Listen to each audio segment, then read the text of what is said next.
to them, basically. The fact that the supports are the first bans, so you guys are that good on these champions that we have to focus ban them outside of going for the mid laners. And of course, they're game-changing champions as well. Yes. You know, they're not simply sustaining, helpy champions. They're absolutely imperative, and they can make or break team fights. We do see from Gambit, though, they've banned out exactly the same 3 champions that they did in the previous game. Slightly different order, but it's the same champs removed. Very clear that the fact that they don't want Twisted Fate, they don't want to be Pekade, that's for sure. Nasa's also being taken away there, and they don't want to let that dog through. So Shen also banned.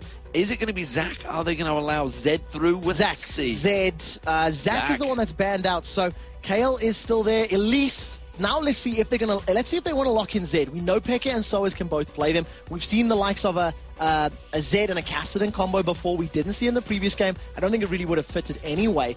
And it's a number of champions that are very hotly contested. Well, we do see the fact that Garion instant locked straight Elise. Kind of didn't work out for him in the lane phase. Rumble did counter him pretty well, but he came back towards the end there.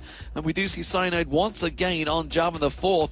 He's happy with that jungle champion. Of course, this time he's not going to be up against Zac, but that does leave many, many champions open. Varus, of course, was first selected as well by Fnatic in the last game. Let's see whether they're going to go with that one. So as discussing this with his team right now.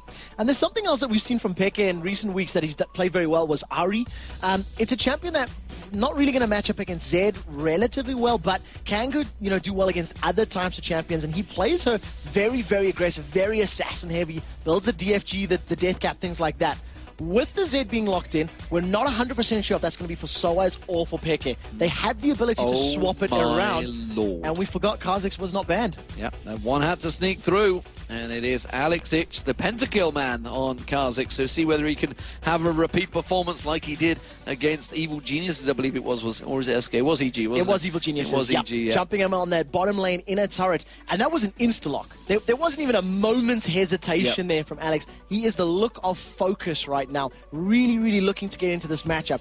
If it is going to be the likes of Kha'Zix versus Zed in the mid lane, those early levels are going to be so crucial and so important, because whoever gets that additional damage down first is going to win out the lane. Of course, Genja getting on towards that misfortune. We do see a potential Caitlyn coming out. Caitlyn used to be a favourite for a long time and just sort of fell away, really. Nobody really wanted to take her anymore. Yellowstar, not quite sure, though. Switching a Vayne, of course, a champion that Doublelift runs so heavily in CLG North America. Well, I don't really need to say North America anymore because there's no CLG EU anymore. Yep. It is going to be Varus, though, once again for him, and it's going to be Lulu as the support for N-Rated. So the swap out from Vayne over to somebody like Varus, who's a little bit safer than a Vayne, is because there's an Elise and a Kha'Zix in there. Yeah. And they are both just going to jump on you. An insect and a spider are just going to nom down that demon hunter. So they decided to swap it out for Varus, going to go for that traditional lane. You've got the now Save Me in the form of Wild Growth from Lulu. So that's another comfort pickup. We've seen N-Rated learning Lulu a lot in the past, and it'll work well with anybody. You can use it defensively or aggressively. Throw it on your Zed, throw it on your Jarvan. You have multiple knockups in the slow aura as well once it's been cast. So, final pick, and it will be... Where will it be? Will it be the jungler? It will be a Mumu. Wow, we're going to have Curse of the Sad Bullet time right here with a little bit of a crescendo mixed in. Been a little while since we've seen a Curse of the Sad Bullet time, and I've always had mixed feelings about Gambit and Curse of the Sad Bullet time, because Diamond Prox is an aggressive jungler. He likes to go in, he likes to play gank-heavy type of playstyles, and yes, you can do that with a Mumu, but he's not quite that type of jungler. He's a little bit more utility-heavy. You've got, again, the sort of press-R composition coming out of Gambit. The one thing that all of this does signal is time for Alex to get the reset. If you get in there, get a crescendo, and just get one kill, immediately he's going to be hop, skipping, and jumping across, trying to set himself up for another pentakill. I wouldn't be surprised to see something like an Orianna or a Kayle coming out for Fnatic to try and defend against this, or maybe some form of, interrupt that they can try get down onto Misfortune. I mean, there's a number of top laners. They could switch it across. We're assuming, of course, that Soaz is going to be on Zed. It may well be Pekka that could be on that, and it is going to be Ahri. You said it, and you called it. So the reason I like Ahri with Pekka, it's a mobile champion. It has the ability to get away from somebody who's got the resets, and because it's not going to be Ahri against Zed, that was a matchup he didn't really want to get into. He was going to get burst down. They got Zed, which meant, well, I can pretty much deal with the range of Kha'Zix. He's going to try leap on me, and I'm just going to dash away, and I have 2 more dashes with my ultimate. So that's going to be the thinking behind that one. So we'll see how it works out between them. So very much an AE comp coming out from Gambit this time around. Sort of a return, effectively, to something they tried in Intel Extreme Masters Katowice. That backfired pretty heavily because they tried it against the Koreans. But, of course, with Kazakhs as that added flavor, maybe that's going to work out for them. Meanwhile, we do see Fnatic with fairly similar team that they've had before. This is something they've kind of run quite successfully before, and I'm expecting to see Peke and Soaz grouping together and trying to really bully out Darien once again. Definitely, and they can do the same to Alex as well. Both champions being very, very mobile, both having such great assassination potential and great damage, so we may see them trying to go for those roaming ganks to try to lock people down. One thing about both of these comps, get caught and you're dead.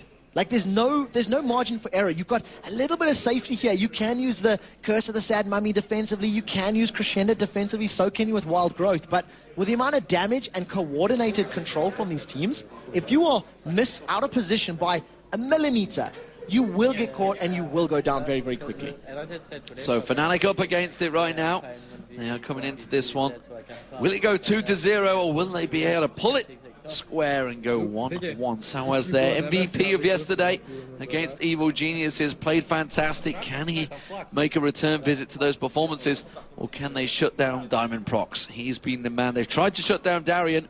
Didn't really work. I mean, they got the kills on him, but came back with a vengeance. And of course, we saw that blubbery Diamond Prox jumping around. The first time we've seen it in the jungle here in the European LCS, and immediately it pulled a ban. Yeah, what a performance that was. You know, it took a little while for him to get to that point because his first initial ultimates were not that impressive. Let's not beat around the bush. But once we got past the 20-minute mark and he had his Sunfire Cape completed, had that Haunting Guys built in there, all of a sudden the numbers were just mental. It was dropping their HP bars by a third with each engage. This time around, he doesn't have that same potential. Amumu, unless you build him AP, is not going to be shredding HP bars. And a 5-man Fnatic are roaming towards this middle lane. A very good ward from Alex will just spot them crossing the bush. And we'll see whether or not Fnatic can set something up here. Well, Darien spots them out, so he knows the entire team are potentially around here. They have got that ward, of course, in the middle, so they're definitely going to see them now. They know that Soaz and Peke are there. Ping's going everywhere, and they're saying, well, Edward, you should be able to go and put a ward up here, and that's exactly what he's done. Covered off, giving them vision towards that blue buff. Fnatic have no idea that that's happened. They only seen one member of Gambit in that particular exchange, but Gambit with the earlier ward and the earlier positioning meant that they were able to pretty much counterplay that. They didn't misstep, they didn't give away any early kills. For this game, we do see lane shenanigans. Fnatic are deciding to send their duo lane top to face off against Darien and Elise. Interesting switch around, because Yellowstar did so well in that last lineup in that bottom lane with the help of N-Rated. N-Rated was landing all of those roots, getting those grasping roots down, and they were winning out the lane quite heavily, quite successfully with that 20+ CS advantage that they gained over the time. But it looks like Fnatic, they want to try and bully down Darien, so it's going to be a 2v1, as you mentioned, against Elise this time around. And it means it's, of course, going to be Zed in a 2v1 in that bottom lane. That's going to be a tricky lane. It's going to be a very difficult lane, but both Zed and Elise have the ability to CS from range. Elise is going to have that sustain in his spider form with the little spiderlings to get some HP back under the turret. And of course, because Zed is energy-based, he's just going to spam those shurikens out all day long. So that is going to play into his favor. What I would, I'm not going to be surprised to see the likes of Cyanide and Peke roaming to this bottom lane a lot. Having Soaz there, plus damage and CC from, an Ari or a Jarvan, will be easy kills into a Sona and a Misfortune. So wait for 6, and then I expect him to roam. Yeah, we're also going to see Alex having to dodge out from those charms a fair bit, but with the poke comes straight away, and Edward loses a good chunk of his health early on there. Of course, there is a red pot for Soaz here, so he's going to continue to get the poke down, double up this time around from Genja to just force Soaz back and give him something to chew on. So we'll see how that lane continues at the moment. He's just being sitting all the way back, playing extremely defensively. Edward is using a fair amount of mana and taking a little bit of poke and some damage there, but he's going to be able to heal that back up. We've seen him going out of mana in the previous matchup, and so is again, that's just showing energy-based. He can get all that poke, and it is for free. So we've seen SK Gaming picking up first blood. No, it was Evil Geniuses actually picking up first blood, I believe, on the bottom lane with like a 2v1 gank, this kind of setup, and Hercubot was playing that particular matchup. This time around, it's Cyanide on Jarvan. And we'll see if he can get in range. Instead, it looks like he's going to back away. So a slow start here. He's still lingering around there. Soaz is very close by, and He's spending a lot of time Cyanide in this tri-bush to see if he can go in. He's really seen whether anyone else is going to dive in towards him, and instead he's just going to come in, hold off that lane for a little bit longer. So Fnatic plan to do this one and just keep that lane, that tower alive really, a little bit longer. So the pressure is here. They really want to get Yellowstar and Enrated to take this turret down as quick as possible. Yeah, that's the truth. And they want to swap those lanes then as well and just try to hold off their objectives. And seeing this early lane pressure, it's something that we see either teams trying to starve their opponents or to get their map control. And Gambit, they're a team of objectives. Kenja does get knocked up, but actually Cyanide comes off worse for wear in that particular trade. In the mid lane, though, Diamondprox is coming in, the charm and the bandage. What a great bandage toss from long range on Peke there, just dodging out of the charm. But you can see Peke straight away turning down, pouring a lot of damage back on towards Diamondprox. Flash was burned, so Peke has been, he's blown that summoner spell. He is about to hit level 6 in about a level and a half, so a couple more waves and he'll have that mobility, which will play into his favor. But first bandage toss out, and it hits. So if Diamondprox keeps that up, it's obviously going to mean guaranteed Curse of the Sad Mummies. Yeah, Red Pot was also used by Alex, so he really wanted to get that kill. Didn't quite work out for him. Meanwhile, Darien is holding off this bottom turret, this top turret, sorry. And he is going to go back, actually. So Diamondprox not going to come and help him out here, so I think they may well be accepting their fate. No, cancels the back and just holds off the wave for a little bit longer. And now Diamond coming up, so clearly conversation between the team is saying, we should be able to hold this one. I think if you just come up and give me a little bit of help, we should clear the waves. And it's pretty normal as well. They share the experience in the gold. Darien takes so much damage. Had to force the flash straight out there. And Darien, that means he's not going to be able to escape any potential ganks that come in the form of Cyanide. So we'll see how long Diamond, if he's going to stay there instead. He doesn't look like he's recalling as well. It's going to give some more time to Yellowstar and Enrated to shove this wave down, and that tower's very low. Free damage on Alex. Charm lands again from Peke there, and you can see the burst that he's able to put down, but Alex is going to turn this one back around, and look how much he can lay down on towards Peke. Shouldn't have enough. Tries to flash away, but the first blood goes to Peke there. Very well played. Red Pot gave Peke the exact amount of health he needed to survive. He's sitting on 190 right now. That pot is literally what saved his life in that engagement. Very well played by Alex. He did the math. The charm's on Edward. Edward tries to flash through, tries to go for the kill. Instead, he gets knocked up by Cyanide. He did force Peke to try and get away from that one. And now Darien's pursuing this one. Everybody wants to kill Peke. Yeah, the Fox Lady's running away, and Black Widow bites will kill. Edward roamed all the way from the bottom lane to the mid lane once that fight broke out. The level of communication and understanding is there that with the pressure of Cyanide in the mid lane, Edward actually almost got that one. He tried to get in range for Ignite, and if he got it down, it would have killed Peke. Unfortunately, Peke just managed to get out of range. So, first blood, double Dorans, and Peke is going to return to lane. It's going to work out wonders for him. And Alex Hitcho has still got that burst potential, but them Red Pots doing their job right there in that early game. So as clearing out this bottom wave, he's going to have N-Rated and Yellowstar switching around because they did take down that top turret while that was all happening. First turret of the game, and a pink ward goes down on that dragon. So it's going to be actually a very early dragon here for Fnatic. So Fnatic taking a page out of Gambit's playbook, getting some early vision down and trying to take a very, very early dragon. The earliest we've seen in the LCS split was around 4.5 minutes. This, I believe, is going to be the second quickest dragon in the entirety of the European split. So this isn't too bad at all. 7 minutes, they are going to get it. Vision was good. Yeah, and you can see that actually the bottom lane, it will now be a 2v2, or will it? Because Yellowstar and N-Rated are looking maybe to move in towards the middle. They've got a 4-man stack around this mid turret here. They could just try and shove through. Yeah, the fact they got that top turret a little bit earlier as well definitely plays into their favor. It's allowed them to roam. Instead of pushing the duo lane, they've decided to apply pressure in this mid lane. Instead, however, Yellowstar's decided the Wraith camp is a little juicier. Top lane actually is going to defend, but Soaz has been exhausted. Soaz has been caught out here. Is it going to be enough? Edward, of course, just burned that flash a moment ago, so can't continue the chase. Alexic picking up that blue buff. And Yellowstar, well, he returns to farm that top lane out. While that's happening, Darien has made a move down the river. So Darien shoved that entire wave all the way up to the tower. I was wondering why Yellowstar wasn't applying pressure. It's because he wanted to CS and to defend.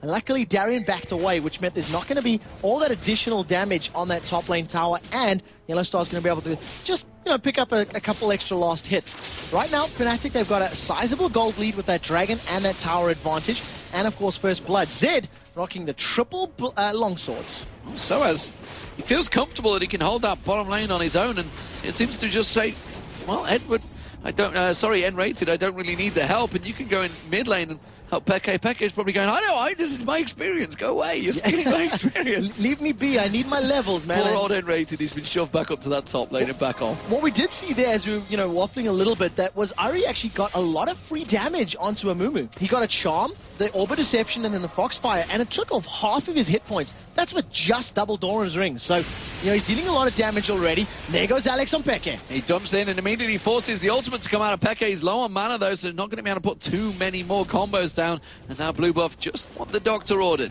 So Blue Buff will just allow Peke to spam, continue doing that. Unfortunately, he picks it up after blowing his ultimate cooldown, which means it's not going to have that reduced CDR. He's going to return back to lane. Just want to take a quick look. He's maxing his Foxfire first. That's the W on Ari, and then following it up with his Q. So we'll keep tabs on that and see if he continues spending equal points. Right now, the Commando Jarvan the Fourth is in the bottom lane. He does have Cataclysm available, so they may try and go for a gank before Edward gets crescendo. Well, it's a good job. Soaz has got more arms than he requires because there's 3 long swords. They're going to be pulling the damage down, and they're going to dive for it. Edward, they're going to jump into. Cataclysm comes out. They're going to dive on towards him. They use the death mark. Is it going to be enough to pop him out? I don't think it will. The Ignite's not going to finish him off, but Alex Inch is going to go down. It's Peke that picks up that kill along with the rest of Fnatic. They're shoving down the mid lane. So well played there. They use the Chain of Corruption to lock Alex down in the mid lane. They pick up that kill, and we do have a very brief pause right now. Lag is the cause for this one. And I'll see what Soaz is going to be upgrading those longswords to. Obviously, we anticipate it to be a Brutalizer and a Vamp Scepter, but we'll see how he decides to play it. They were a bit aggressive in that bottom lane, using the Cataclysm without getting the knock-up. Yeah, I did wonder why Soaz didn't go leaping straight in alongside Cyanide, and he just, he could have got in towards that Cataclysm, but he just couldn't do it. No. Simply could not do it. And, well, we'll see what that cause was. Of course, they're going to look straight at the computer and check out any settings. Of course, this is the issue with esports. We do use computers. Problems can happen. I believe they cause more problems than they solve, is the general consensus when it comes to computers. We would not have this entire sport, this whole, everything that's happening right now, everything that we're doing would not happen without computers. I'm just hating on IT problems. Joe's busy saying, yeah, you take that, Trevor, you take that. I'm pretty sure those were the words that he just said. I'm cleaning it up. I'm making politically correct. Politically correct Joe Miller right there. So 2-0 right now is Fnatic. They have that advantage. They are shoving down the mid lane. So despite the fact, obviously, Soaz didn't get the kill down the bottom there, they have taken the mid turret, and there's a 3-man push still going. And honestly, they could potentially take down this inner turret. That's definitely a possibility. There's no one from Gambit that can get there quickly enough. So, and with all the amount of resources that are locked up in this bottom lane for Fnatic, for Gambit rather, it'll take a long time for them to get there. We are just getting that it's lag issues is the problem right now. So Soaz is just resetting his PC and his connection. So we should have this resolved very, very quickly. But Fnatic looking very good in the early game, early stages of the second match. As it stands, though, Gambit, they have got the lead in this series, 1-0, but they are 2-0 down, and it's 2.1k as well gold. So Red side working out for Fnatic this time around and trying to react very well to the pretty much one-sided performance towards the end of their game. They started off so strong. Both teams, it was very close for a long period of time. In fact, there was a 2,000 gold advantage, but it was all just that one little bit of chaotic action in the first game where Gambit swung it and they pulled a 4,000 gold swing, quickly putting it 2,000 in their favor. And since then, it's the classic. Once you give Gambit the advantage, you will never get it back. Yeah, exactly. You cannot afford to make mistakes. And it's a similar situation for Fnatic. If Gambit do make a misstep or a misplay, they will capitalize on it. And this is something that we see and it's demonstrated in this really high level of play. One thing I do want to touch on that Fnatic did really well this game was a 6.5-minute dragon. And I believe that, game one, week one, all those weeks ago, we've seen the Flash Udia picking up at about 4.5 minutes. And I don't think we've seen an earlier one between that time frame, between 4.5, 6.5. So, it's a good play from Fnatic, realizing, hey, we're on the red side. We've got a little bit easier access to it, in the river, especially with the lanes, etc. And, let's go for it. Let's push it out. I do believe we had a 6-minute dragon yesterday. I have to check my thoughts. Or maybe EG Wolves. I think it was EG Wolves. Dragon. It was EG Wolves, I'm pretty sure. I do recall an 8-minute dragon yesterday. But yeah, the point is we're getting these really early objectives, and it's very, very good. So, it's great to see these teams taking somewhat risky plays, if you can call that. Dragon's pretty strong at that level. So as is just logging in, so he'll be rejoining the game shortly, hopefully. You can see N-rated there. taking his time. Hello, N-Rated. You can hear me. I know you can now. You've just taken your headset off. He's having an admin in there, right in front of the camera. Yeah. So just chatting to the admins and discussing the problems that's going on.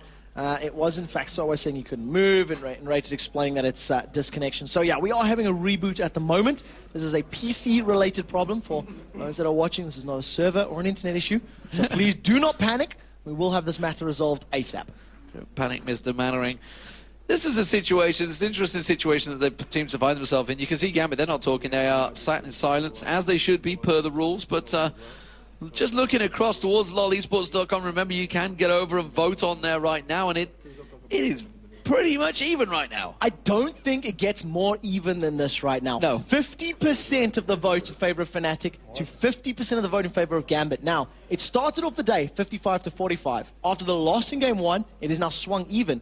And with Fnatic in the lead, are people going to change their minds and now vote back for Fnatic? The Fnatic fans will come back out and go, no, we got to vote. We got to get on there. There's a lot of fans out there, and Gambit are actually one of those teams that have built a lot of fans over the time. You know, back when it was Moscow 5, they were the big, bad Russians, and nobody liked to come up against them. And every time we used to see the events and you get people to cheer, and there'd be barely any cheering for Moscow 5. Now, though, Gambit have grown a lot of fans, and that always comes along with a popular team. Once a team that is winning, they always tend to come back and, you know, get their votes. We're just waiting for the reboot. You can see Soaz, he's not got his headset on at the moment, so he's not ready to go. He's just rebooting that PC, and once he does get to go, it will be at about 2 minutes' time. So, do you think we could get a quick word from the analysis desk, maybe, to see what that, of course... We've got Crepo on the analysis desk, who obviously has been in this situation many times. So let's get a bit of words from wisdom from Joe Miller, Jason Kaplan, and Crepo. Well, at least wisdom from Crepo, that's for sure. Talk us through the game that we've seen so far. I mean, we're pretty early in, but we've already seen some cool stuff happen at Dragon amongst them. Yeah, we can talk a lot about what happened earlier. I just want to put out that Fnatic's like taking control of this game. They did everything right. So they had a Lulu lane against the Soda MF on blue. Soda MF on blue, you're probably not going to win that. So they play Lulu Varus. So they decide to lane swap. At least is worse at a lane swap than Zed is, in my opinion at least. Like, Wicked might scrutinize me here, but I strongly believe that Zed's probably better. It's shown as well. Zed kept his tower, while Elise needed to help let Diamond Prox join him on the lane to defend the tower. It fell even after. So that means Elise is slowly getting under-leveled, which allowed Soaz to go for the Drake later as well, help him, still on the same level as Elise. So the lane swaps worked out. Fnatic also got 3 camps level 1. Gambit only took 2. That's because Fnatic swapped. They took double golems with top lane. I think jungler soloed Wraiths. The solo laners took the Wolves. They went into red. Perfect start. Good clear for Cyanide as well. They got the tower top. Tower bottom got defended. They went for the Drake then. Then later Gambit did something really good. They froze both lanes on top and bottom to like starve the XP. But you know Fnatic, and they just read that. They read that far enough in front. They backed off, grouped to mid. Pressured Alex, killed him there. I think they're chunking the tower right now. They're taking it down right now. I think right at the very moment they're chunking it. So Fnatic's in full control. They will have 2 towers up then, and then they'll rotate later back to bottom, and they'll take the last tower. Next Drake comes up, they'll take that one again. Probably contesting the buffs in the jungle. So they're in full control. They're already 2,000 gold up, and Gambit's behind, but they have the AoE comp though, so they can always swing it back. And you mentioned while we were talking about this that in Season 2, this was like a big thing in terms of the whole change of Season 2 to 3 was the whole freezing lanes and what to do, how do you react to that? And can you kind of tell us about how it was in Season 2 and then what caused that change? Well, my impression of Season 2 was whenever you froze a lane, people would awkwardly try and get XP and then get chunked. And then, perfect example is I played against the Graves once in solo queue. He got frozen, and the freeze was so close to breaking, but he kept buckshotting for 2 creeps every time. He got those 2 creeps, but he put all the other 4 creeps low. So he kept freezing himself over and over and over. In the end, he was 40 CS behind just because people didn't understand, like, how is this lane going to evolve in the next 2 minutes? But I believe that the game just restarted, so I think we're going back to the caster desk. Yeah, let's get back over and get the game underway. Thank you very much, ladies and gentlemen. So we are back underway, and immediately there has been a kill. Soaz did get taken down. Genja's mercilessly slaughtered him despite getting stunned out there. We do see, though, we can see Diamond Prox coming in, lands the bandage toss. Peke lands the charm on him perfectly across the bushes, though, and gets away. That completely saved his teammate. That charm prevented the curse of the sad mummy, which meant there was no more time for damage to go down from Darien. The reason the kill happened in the bottom lane, if we refresh your memory, was from that dive that Soaz and Cyanide did. They threw themselves at their opponents, and in reply, Genja just put that bullet time down, and managed to pick up an exit kill as Soaz was running away. So quadruple long swords. Soaz has turned himself into Goro, and he wants to apply a fatality to somebody with all of those blades. Let's see whether it is possible. Yellowstar goes in towards that bottom lane, Soaz he's now in the top lane as well. And he has gone some distance away in terms of CS. Of course, didn't manage to get that kill early on. The fact that he did just die as well means it's actually quite a big advantage for Darien, but he is clearing out that free wave in the top, and we'll see whether he manages to repel and get all that damage back on there. So Genji, meanwhile, though, down in this bottom lane now, we've seen these AD carry and AD support up against the bottom lane, and there is a number of junglers all heading down there. So take a look at this. The Sad Mummy has snuck himself into the bush. The pink water's there, so they know that he hasn't been spotted. And Raged has snuck himself in through the river, so Wild Growth is going to be available. And at the moment, don't think Fnatic are aware of his positioning. So Enraged's given his position away with the Glitter Lance. Curse of the Sad Mummy is available, and there's a lot of Fnatic presence in and around this bottom half of the map. Java has decided to fall back to the Wolf Camp, though, so Yellowstar's got to be a little careful under this tower. And I think Gambit sensing, not 100% sure where our opponents are, they decide to back off and get back to safety. So Nilsgard Rod just being picked up by Peke. Will he be able to get control and start to dominate? That's the question. We've seen it, of course, Froggen yesterday, and Ari was in a pretty dominant force. We'll see whether that is going to return, whether Peke can do just the same. As it stands, Diamond Prox yet to use that Curse of the Sad Mommy. He is going to make his move. See if he can sneak in towards that bottom lane. Cyanide has left that area. There is a ward, of course, in the river. Oh, Enrated's ward has been put right next to a pink ward, and Edward's going to clear that one out without any issues. Diamond Prox, he's had to back off, though. So he's decided to back away instead. We'll see if he just carries on farming. At the moment, got a very good CS lead over Cyanide, approaching 20 on Amumu, who's a fairly slow, a farmer and wave clearer. At the moment, two members of Fnatic, they're roaming around the jungle. They're resetting all of the images on the mini-map, and they're just trying to set up a play for this bottom lane, but Diamond is aware of it. He can smell the interest. The Fox Lady is giving off a scent that he can pick up, and Fnatic, they're unsure about what they do. They want to go for it, but they don't know how. Yeah, Alex is not showing his hand either. He hasn't moved at all, and you can see that the fact there is now a 4-man stack of Fnatic in this bottom lane. They may well go for this dive. This is 4 versus 3. If the Sad Mummy comes down, they've used bullet time to clear the wave. This is just to make the tower more powerful, and Fnatic wisely back away. Such great presence of mind from Genja. Without a minion wave there, the dive cannot happen. Very well played, and of course you don't want to go in against the Curse of the Sad Mommy and a Crescendo against on that turret. There was no way they could ever do that one. They are going to go for the Dragon though, and it looks like that's going to be given freely. No, they're choosing to back away from this one. Alexic is backing off to base, and he has gone, so they could have taken that. So they have no pink ward on the Dragon, which means they're not 100% sure what Gambit can and cannot see. In addition, they had very little vision on the bottom half of the river. So if you had an Amumu and a Sona coming up from that river side of the jungle, they may have been able to jump in there and actually make a play, or make something happen. Also importantly, we just see a ward being messed up there from Enrated. He tries to do a very cheeky ward in the bottom bush of the river, but unfortunately it doesn't land. Are you talking about the Skara bush? Yes, there we go. The Skara ward, I believe. The Skara ward, is, if that's the colloquial for it. But that is the ward he position. Just missed it, unfortunately. It means he's actually not going to get the ideal vision. Right now, though, Fnatic have stacked up. They've decided to go for it at the end of the day. Yeah, it's going to be the Dragon for Fnatic. That's going to keep that gold advantage ticking in their favour. It's now up to 3.2k. And they are definitely looking strong in this game 2. They need to, of course, try and equal up the series. It is a best of 5, so potentially at least another 2 games to go after this one. Another 1 game, potentially, if Gambit win it. If Gambit win, yeah, they can go 3-0. It's a possibility. We would like to see 3 more games. We'd like to see this go to a 5-match series. But I want to touch on the items really quickly. Those 4 longswords that Soaz picked up, as we said, they did get upgraded to a Brutalizer first. He's still sitting on 2, so slightly different from rushing the likes of a Blade of the Ruined King, which is what we see for the most part, just to get that pop out of his ultimate. And with both of those longswords, he could still go for that Bilgewater Cutlass next. But at the moment, it looks like he's prioritizing a Black Cleaver. Yeah, he's going to clear out the wraiths, and he's having to farm his way back into this game. Remember, all of that time that Peke spent going up and down that river, wasn't quite sure whether to go for the kill. Alex did manage to gain his CS back there, has got that Brutalizer on there, so we'll see.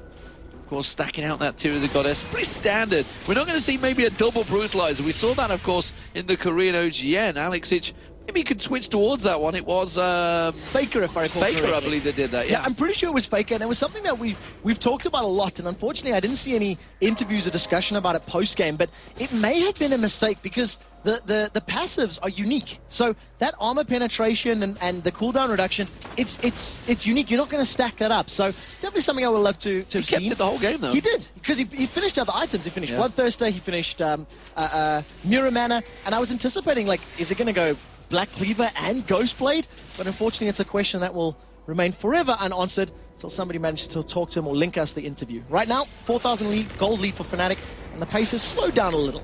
The wings have been evolved for Alex Hitch as they hit the level 11, so he's going to be jumping or yumping, whichever way you'd like to look at it, around the map and trying to get those resets. As it stands, though, it's the bottom lane where this focus continues, and they do keep poking back and forward. The CS very even between the two. Bloodthirster has been completed by Genja. Meanwhile, it's going to be Blade of the Rune King coming out from Yellow Star. Diamond Prox just launching himself across with those bandage toss in towards the golems. Top lane, we haven't really had a great deal of look at that. 103 CS to 105, very even between those two. Now they're going 1v1.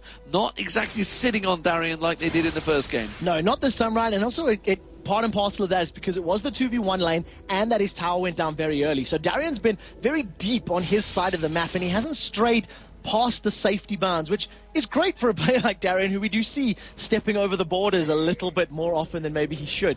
Right now, though, without that ward bat, or without any vision in the top lane, both Soaz and Darien are playing a little bit unsafe. I think both teams are feeling relatively comfortable just to try and CS, get some gold, and maybe hit the next, item threshold before they pick a fight. It's those little fights that may be causing the problems. Fnatic do have another 3 members in this mid lane, and they forced Alex Hitch to back away. He could take that siege minion and missed out on that 40 gold. And now 4 members of Fnatic, they're pushing on this mid turret. It's already down half health, and I think they're going to have to use a number of ultis to keep them away from this one, because Soaz is coming in to join the fight. Yeah, Yellow Star's doing such a good job. They're going to get the tower. That was a 4 versus 2. You can see Genja recalling, and now Darien's there, but it's too late.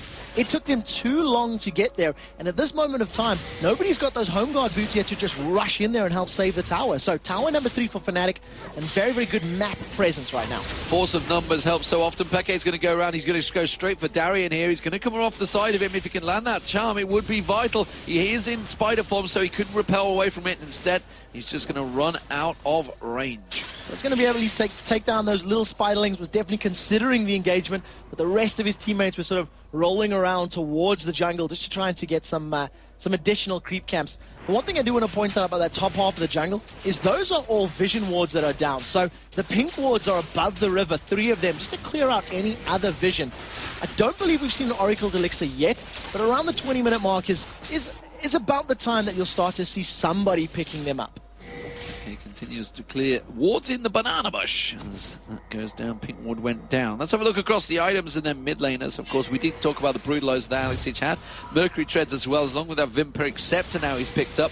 We do see the Rabador's Death Cap completed for Peke as his first item. Yeah, so he's just rushed that. It's a lot of damage very early. Still sitting on that cloth armor, so that will eventually become an hourglass. After the Seeker's Arm Guard, etc. Another double GP10 for N-rated Lulu. We've seen this in the previous game, and he was generating a large stream of gold. Maybe a little bit more impactful now that his team has more, global objectives than they did in the previous map. They fell very far behind very quickly once we hit that mid-game in those team fights. Yellow Star may not quite take this turret down. He has got N-rated with him, just about to come in the tri-bush, and there it is. So 4-0 right now in turrets. That's a huge advantage being built up by Fnatic. 5,000 gold lead. So I think Gambit are feeling the pressure right now. They realize they're a little bit behind, and it almost feels like they're allowing those towers to go down. They haven't contested it. Yellow Star is overstepping his bounds. He's been stunned. Oh, straight into a crescendo. Gets the wild growth down on him. N-rated, though. Could turn this one back around. They're going to slide on through. We get Edward. You can see the bullet time not quite enough to take him down. The exhaust was just about on point there, and they managed to prevent the damage going down. Yellow Star walking away with nothing. Manages to get away with his life, but Edward unfortunately just not being able to set up that kill for his carry. The barrier and the wild growth saving Yellow Star's life. They steal away the red buff, and the rest of Gambit begin to enclose here on the Fnatic numbers, and they've got a lot of crowd control. Alex has been charmed. Alex charmed, set straight in. Cataclysm comes in and absolutely melted. Peke picks up that kill. He's not been able to get in this game. 0-3-0 right now for Alex Ich on Kha'Zix. The fact that he hasn't been able to snowball a lane is the reason for that. He hasn't had an impact, and Fnatic are not done yet. They do have a little bit of vision around, but they decide to go for Dragon instead. It is just respawned. This is going to be their third Dragon without reply. And they're happy to just let 3 members take it. Yellowstar's still pushing that mid lane. We do see Diamond and possibly Darian maybe going to have a go at him, but down that bottom lane, Peke's continuing to keep the lane shoved. So he's farming up very, very well, and the pick of Ari into Kha'Zix is, there's a lot of benefits to it that we've already touched on. You know, has the range, has the ability to charm, has the ability to dash away multiple times. So for Kha'Zix, who needs to jump on you and instantly kill you, as long as you're playing relatively safely, that's not going to happen. You're not going to be low enough for that situation to occur, and that's why Peke is currently 3-0-0. He's probably going to start working on the likes of either a Deathfire Grasp or Zhonya's Hourglass as his next item, and he's pretty much going to be able to blow up, you know, Genja, Darian, or even Alex Ich's Kha'Zix in any of these team fights. So the pace slows as Fnatic grind through the gears and start picking up every advantage they can gain, and right now that's a 7,000 gold lead. That is a pretty big chunk at 21 minutes into this game. You can see Soaz, he's starting to head back down south towards that blue buff. Pekes, he's used the ultimate to go in. There's the chain. Oh my word, Chain of Corruption lands, Genja just gets melted. So Peke pulled a Froggen from yesterday, a very, very similar play. Using the first dash of the ultimate to just save time, cuts across the wall, and if there were any wards, it would avoid that vision. And then just using the follow-up abilities to land the charm. So very, very good play out of both Yellowstar and Peke. Going to allow them to apply a little bit of damage on this tower, but look at Gambit. There's 3 members trying to set in here, and they know that the chain and the dashes are not available for the 2 Fnatic members. It was the max range Chain of Corruption really that impressed me the most there. Yellowstar managing to land that. So many times we see those skill shots get whiffed, and when they do land, they look oh so sexy right now. Sexy lol happening right on your screens, and Raiden, he wants to get in that board. He knows there's a ward in there. He desperately wants to get near it with that Oracle, but he's like, nah, I can't risk this one. That's also the first Oracle of the game that we have seen thus far. We tend to see supports picking it up, you know, around about the 20-minute mark is about the standard, and or if your team is ahead, you want to maintain that lead, taking away vision. Something that Fnatic have invested a lot into is their wards. Look how many wards across that bait. That green and whole pink area. Keep looking at that minimap every few minutes, guys, and look how many pink wards have been put down for Fnatic. At any given time, there's between 2 and 4 on the map. So remember that they do have a 7,000 gold lead, but a couple of thousand of that at least has been invested in vision, and as long as they do not make any mistakes with us, they're going to maintain this gold lead and this, you know, advantage in the next 10 or so minutes. Well, Diamond Prox on Amumu still yet to impress, if I'm honest. Has obviously got the farm advantage over his compatriot in the jungle, Cyanide, but frankly, that Curse the Sad Mommy, I don't remember when it's actually been used yet. I do not think he's used a single ultimate after 23 minutes of gameplay, and he's landed multiple bandage tosses. The opportunities have been there, he just simply hasn't committed the ability. It has a very high cooldown, it is rank 2 right now, and at the moment, it's 110 seconds, and if it's down, it's just go time for Fnatic. If they use it, that doesn't sit in there. But Enrated has been caught out. Enrated has been caught out, but not really the damage that Alex Ich was looking towards there, and Enrated just shrugged it off with his own little shield. Yeah, you've got to be very honest. With the shield and the fact he's got that Ruby Sightstone and another Ruby Crystal, he's got a fair amount of HP, sitting close to 2,000 for a support before his shield goes on. So, well played. Looks like he's trying to set something. Maybe just clear this ward. I don't think they're going to go in from behind. Yellow Pete could put some damage down to Darian, but with that Warden's Mail, it'll take a while to kill him. It's actually drawn all of Gambit up there, and well, we may be seeing Soaz and Peke doing their usual assassin self and getting in towards Diamond Prox.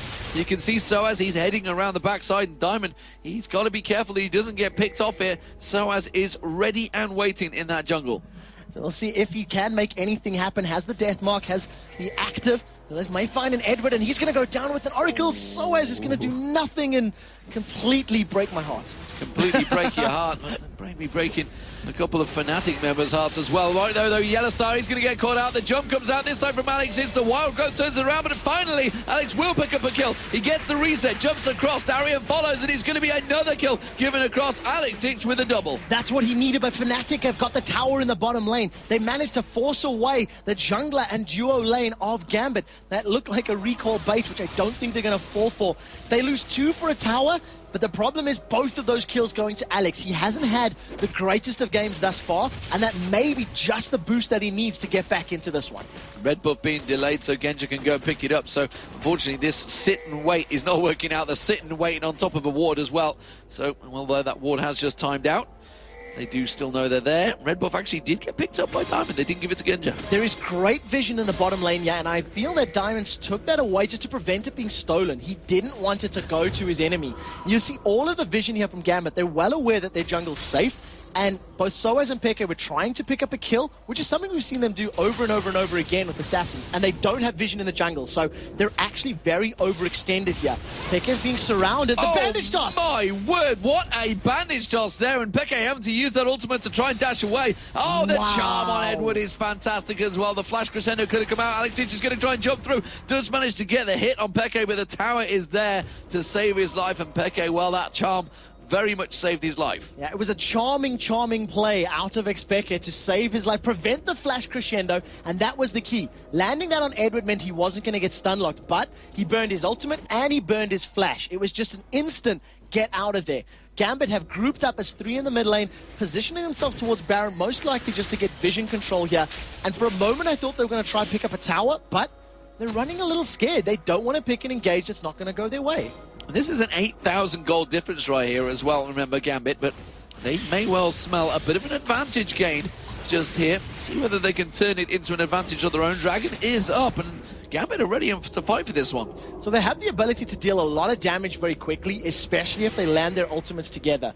The Sad Mummy plus Crescendo is a team fight winning combo, but they do need to get multiple members, and maybe the Dragon Pit's the right place to do it. Fnatic have got timing on this one. They don't have the best vision, so at the moment Gambit with the advantage because they're a little bit more informed, and you can see that by the way they're positioning themselves. Diamond is going to look for that bandage toss and then just throw himself in.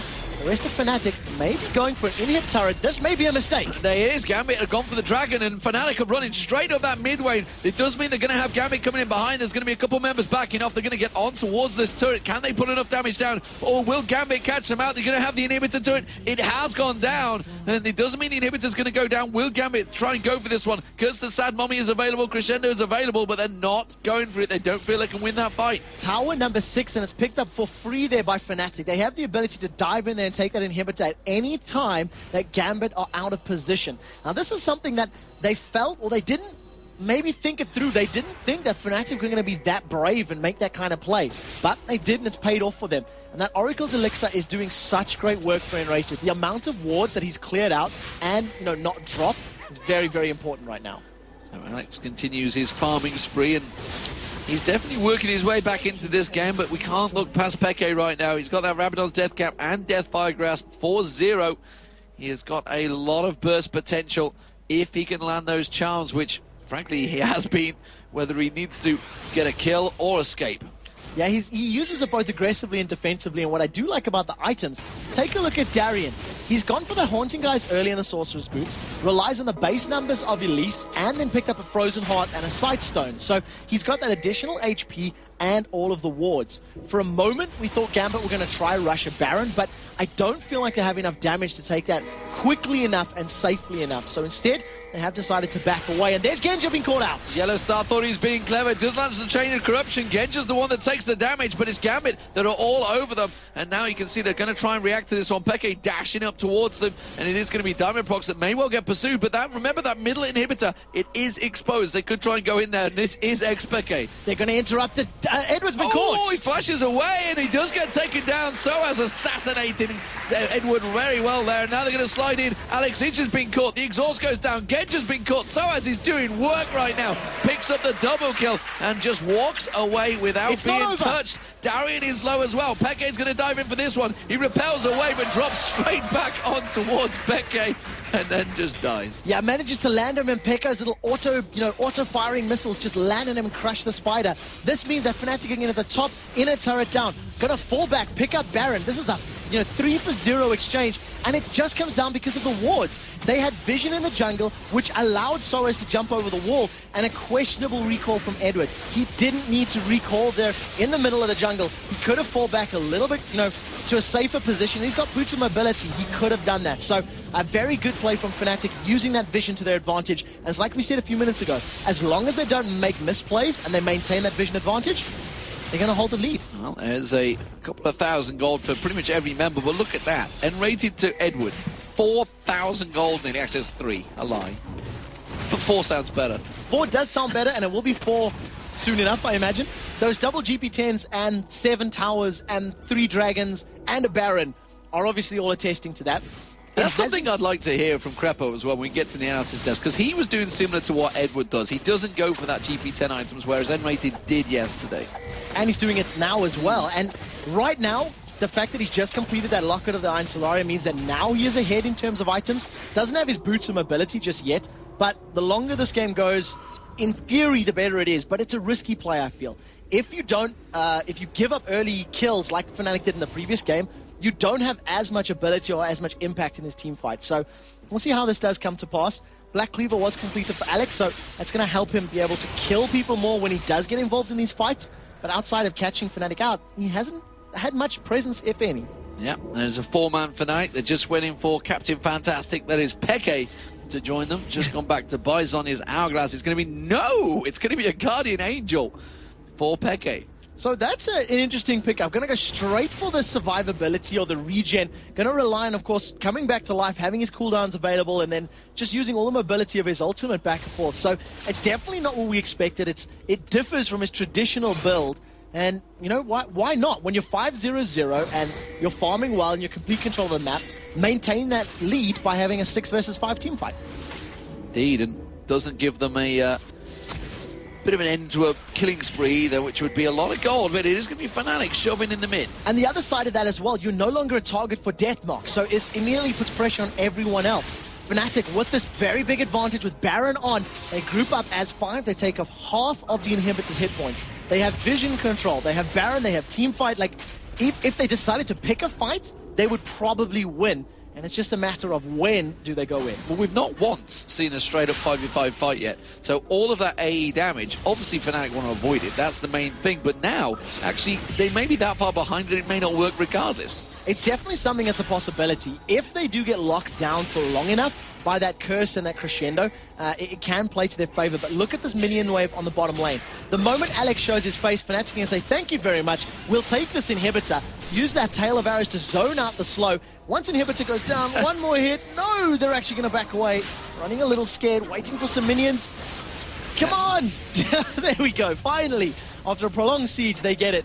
And right now, that's just going to give them complete map dominance for the next couple of minutes. Map control is indeed theirs. They're going to back away and now start pushing that bottom wave that is going to come in there. So they didn't want to go toe-to-toe for a fight on an open inhibitor, so I don't expect them to do that on a defended inhibitor turret. This siege is going to take a prolonged time as well, because look at the top lane for Fnatic. It is pushing very, very heavily. So with that, in mind, Fnatic are going to be happy to just sit here, siege away. Dragon has just respawned, so they may decide to fall back and take that objective, but as long as there's a big wave up top, I imagine the siege will be on.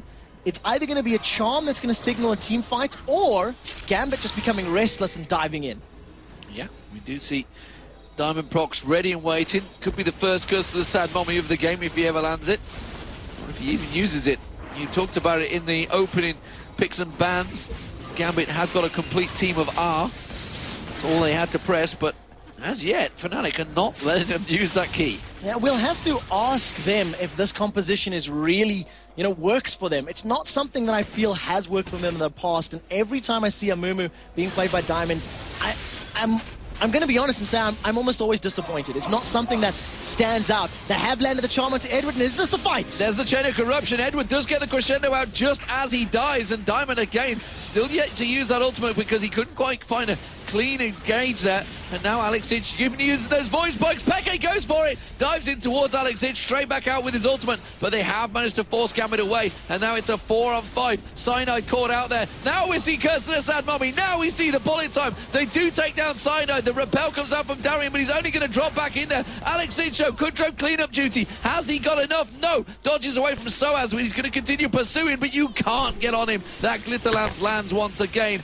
And look at this. Fnatic are coming back at them. Yeah, it's because of the massive wave in the top lane, is what we said all those minutes ago. As long as those creeps continue pushing, Fnatic will keep the siege on. They've caught out Alex, the Ignite is down, but I don't think it's going to be enough to kill him. Soaz just goes down to the tower. Goes down to the turret. That gives Alex the reset. Comes in for another one. Can jumps away. Oh, and he just survives as well. Gets the double kill. The repel comes out. Peke's going to get caught. The Guardian Angel, no. He survives. And Rated's going to go down to the Spider. Can they catch on towards Peke? Can they pop that Guardian Angel? He should be able to get away safely. If repel comes off cooldown, Darian may be able to get in range. Is going to try dash, but cannot. Might jump over to the Dragon, actually, as it is available. So, overall, it worked out obviously better for Gambit in terms of the team fight, but the Curse of the Sad Mummy went down, and there was no crescendo on top of it. That is what they needed to guarantee a whitewash. Fnatic just stayed way too long. They were all very low, and they should have backed away, happy with the result. Yeah, they still didn't actually get the inhibitor turret. They took it pretty low, though. But that is going to be Baron wiped away from everyone. They had already lost it. You can see it's going to be back up in a minute. And that is almost certainly where the next fight will happen. The Dragon, of course, is available. Looks like Cyanide's heading straight for it. He wants to take that away from Gambit. Don't let them have that gold advantage. But no, they don't want to risk it. They're going to turn straight towards Baron. But with Baron respawning, you can see there's some vision going down from Edward. I expect to see the Oracles and some wards coming down from Enrated as well, just to clear it out before they decide to set up. At the moment, though, it's just going to be all about the Dragon. Just make sure that they take any objectives they can, deny it from their opponents. Guardian Angel was picked up by Alex after that last fight, so at least he will be able to come back to life in the next big team fight. Dragon goes down, and now Enrated. He's only got his Ruby Sidestone, hasn't got too many wards, and you can see actually across the board, Fnatic only have effectively 4 wards to place down on that map. Gambit already with 2 wards of their own in that river, so they're actually more prepared for this Baron that is going to be spawning in around about 15 seconds. So one of the reasons that you see that at the moment is the fact that they have that inhibitor down and their waves are pushing. So the minions will give them a lot of lane vision, and if you don't see anything in the lanes, you anticipate that Gambit are going to be in their jungle because of the fact that they're too weak to leave the river. It's not safe for them to go past when they've only got one turret taken down. So, we'll see how this pans out. Baron has respawned. Fnatic have placed their wards down, and it's just a matter of time before they decide to force the engagement. So, as it stands, Fnatic with the advantage. It is a 9,000 gold lead that they have over Gambit. Gambit resilient in their defense of their base. Not out of this one just yet. Alex Itch had to bide his time, and after having a tragic, really, lane phase, I think it was 0-3-0 in lanes, has managed to pick up a couple of kills, 2 double kills to be precise, and starting to get those resets. Tried to get the cleanup in the last fight, but Fnatic, they're definitely making the move for Baron. So Oracles is up, Enrated is clearing out the vision. Gambit, they are relatively well positioned to pick a fight here if they want to. And again, with Baron's help and locking up CC, they may actually have a very good chance of winning a team fight. Pick it. He's charmed up Darian. Oh, Darian, look at how much hit points goes down. He's going to repel away. It's not going to be enough. He goes down, and straight away, Diamondprox has to use Curse of the Sad Mummy. And actually, I did just hear Gendra about to use that bullet time, but just backed off again, and that's surely given the Baron pretty much for free across Fnatic. They really worked for it, though. They got the 2 kills, and there's absolutely nothing Gambit can do about it. Peke solos Darian, catches him out with a charm thanks to superior vision. Soaz solos Diamondprox, kills him with just a single combo, throws everything at him. Baron has gone down, and now 3 members of Gambit have to somehow fend off 5 members of Fnatic. And you can see Peke's ultimate's going to be available relatively soon. With that blue buff, with the DFG, he's got max CDR, and that's definitely going to be helping him out. So here they go. Fnatic coming in the mid lane. Inhibitor has respawned, but that's not going to be there much longer. That does go. Remember this bottom turret, it was already very low, and I think Cyanide's probably going to be the man to tank it up. The shield is down, and the turret drops. So, in towards the inhibitor turret. And that inhibitor will go down as well. So, 2 inhibitors taken. Are Fnatic going to be happy with that one? They're going to back away and get the wave clear, I believe. They're not going to go in against 5 members of Gambit just yet. You can see that Fnatic have been scrimming evil geniuses because they're playing this by the numbers. Every single tower, every single objective, dragging this one out. I can see Crepo just having a little grin over the analysis desk, but well played by Fnatic. They guarantee themselves control as long as those inhibitors are down. Expect them to spend some of the money that they've just earned from those kills and then stop pushing down the top lane. Also take note, Soaz still hasn't bought tier 2 boots, nor has Cyanide. They haven't needed to. I mean, and only just recently did Enraged even pick up boots at all. So, you know, they've got so much mobility with their champions, and because they've been so far ahead, they've never needed to run away or chase down because it's just been so incredibly one-sided. There's no easy target right now. You see Soaz, he's got himself a Guardian Angel, so that's the second one being picked up by Fnatic. I wouldn't be surprised to see Yellowstar go for it, but he's got the Banshee's Veil on as well, so he's not looking to get locked down. He's going to avoid that Cocoon or the Crescendo. One or the other, Kaz the Sad Mommy, whichever defense you want to choose, it is going to work wonders. Yeah, at 40 minutes on the clock, you see Alex still farming like a boss. 400 CS on the board, and you know he's keeping himself relevant, but it's just too little at the moment. You know, his damage and his resets, he cannot take down an entire team without some more support. And Gambit completely out of position. Top lane turret just goes down for free. Didn't get anywhere near that one, and the rest of Gambit, they were caught sleeping. They didn't have any ward coverage, of course, so they weren't expecting them to come through there, and they did get caught out. We do see two Guardian Angels as well for Alex Ich and Genja, so maybe going to be a bit of a prolonged fight if they do come in towards it, and it's going to be this inhibitor they're almost certainly going towards. This will take all three inhibitors in the game. Peke comes in, he does get cocooned out there. A lot of damage going on towards Peke. Darian comes out. We do see Chain of Corruption also missing, and Gambit are going to try and maybe chase this one down. Immediately, the Twin Shadows comes out, and the speed boost from the Shirelia's Reverie keeps them back away from the fight. So Fnatic actually making some mistakes there, missing the charm, not managing to jump in there, and Darian, he does get away with his life. If that bandage toss had landed, they may actually have had enough damage. Now we see Darian, he's going in, but he's alone at the moment. The rest of Gambit are slowly following up behind them. There are more ultimates for Gambit than there are for Fnatic right now because the chain is down, as is Xpekes. Well, we saw a little bit of miscommunication there. Fnatic were half backing away, but they seem to have said, no, we can go in and take this one. We'll see whether they've stretched it a little bit too far. Alex Ich is going to keep those void spikes pooing out, but they didn't quite catch on towards them. There's another cocoon coming out. They can't catch on towards Soaz. Soaz turns around and puts a burst back on Darian. It's because of the super minions on the Nexus turrets. That's why they're picking this fight. Fnatic are letting the minions do the work for them on the map while they keep the Russians busy. And that's all they're trying to do is run interference. Alex isn't there, and this means Fnatic can put some free damage onto the turret. And look at all these skill shots. Throwing them out almost tentatively. They're not even trying to hit them. Right now, you do see Cyanide was caught out, but they didn't commit to the fight. No, the Nexus turret goes down as well, and that means work is done. This time we are going to see Diamond. Oh, he put the banish toss out there, but it didn't quite land. That would have been a 5-man Curse of the Sad Mommy if they landed it, and that's what I feel he seems to be waiting to do. He wants to catch every single member, and he's just delayed it so far, only seeing that one ultimate coming out in the whole entire game. And in Rated there, he actually thought that it was going to land. They've jumped on Darian. They have gone towards him. There is Curse of the Sad Mommy. Does catch 4 members. We do see the bullet time layered on top of him. It isn't enough. Crescendo comes down. Only caught Cyanide there, though. Darian does go down. Peke picks up that kill. We see Soaz taking down Diamond Prox. The slide comes in. The hail of arrows lands. Genja's forced to back away. Alex Ich is involved with pops his ultimate just in time. Guardian Angel's already been used by him as well, and it is going to be Fnatic taking game 2. Genja tries to come in, tries to put the damage down, but frankly the work is being done by the super minions.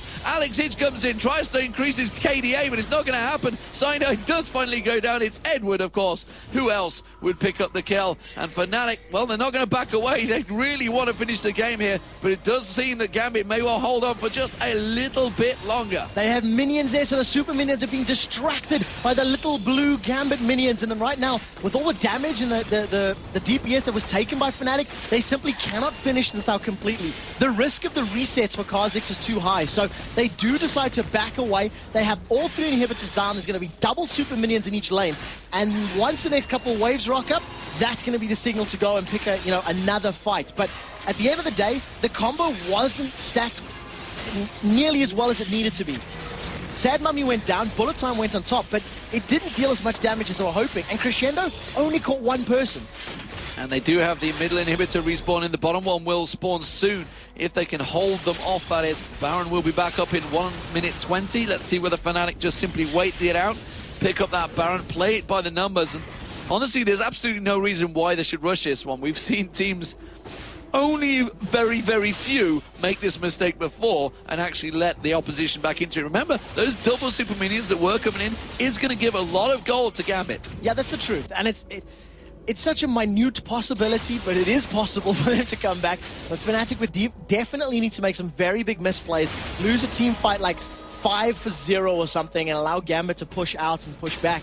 At the moment, though, this is the definition of a slow grind. This is the definition of a game where Fnatic have been in control from the first blood that Peke picked up in mid, and they simply have not allowed Gambit to get back into it. And to be very fair, Gambit have not made plays this game either. They've looked for opportunities, but it's not the same aggressive team fighting Gambit that we've seen from the previous game. I think this game has proven that Diamondprox is just a mere mortal man, not a god in the jungle.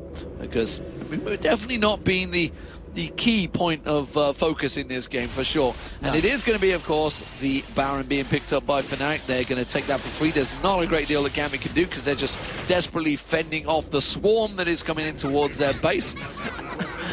And we have that says chuckle roll, doesn't it? From everybody on Fnatic. Happily enjoying this game, I think. It's safe to say 1-1 almost certainly will be the score, which means we could have another couple of games to go in this best of 5. Yeah, so this is going to be the third Baron of the game picked up for Fnatic. They're going to be able to now wait for these minions to make it to the inhibitors again, and they'll be pushing this one down. So, you know what? Fnatic are very strong. They can win any team fight they need to, but they're waiting for the charm to land. Until a charm lands, they're not overstepping their bounds, and they're really playing this one by the numbers, playing this very safe. And look, let's be honest, it's the playoffs, it's the grand final. There's $25,000, the difference between first and second, and the pride of being the overall winner of this split. So they're not taking more chances than they need to. Grouped up as 5 on this inhib. There is no GA for Alexis Karzic, so keep that in mind. It's 1 GA to the 2 that Fnatic have up and available, and the siege is on. Diamond with a brilliant spot on as well, so he wants to do some damage with that Curse of the Sad Mommy. We'll see whether he lands it or whether Fnatic can manage to just shove their way through that front door. The charm didn't quite land, so as dives in. Crescendo completely misses, and there's going to be Chain of Corruption. Bullet Time does land it, find his target as well, though, and the Alex Ich goes jumping in. He's going to get focused down and drop there. Cataclysm comes in, catches Genja and Edward in towards his grasp, and now the repel. Where's Darien going to lump towards? It's going to be Yellowstar picking up the kill. Darien is trying to get away from this one. Genja's going to go down. Guardian Angel will pop, but it doesn't matter. The Nexus is exposed, and they just simply want to pick up kills and take the game. Fnatic take down Gambit. It is going to be 1-1 in the series. Great way to bounce back after that first game defeat. They took control, they grabbed the reins, and they never let go. Very well played. We're going to pass over to the analysis desk, of course. It is going to be Joe Miller and Jason Kaplan, joined by our special guest from Evil Geniuses, Crepo. Thanks a lot, guys. So another thrilling game there in game 2.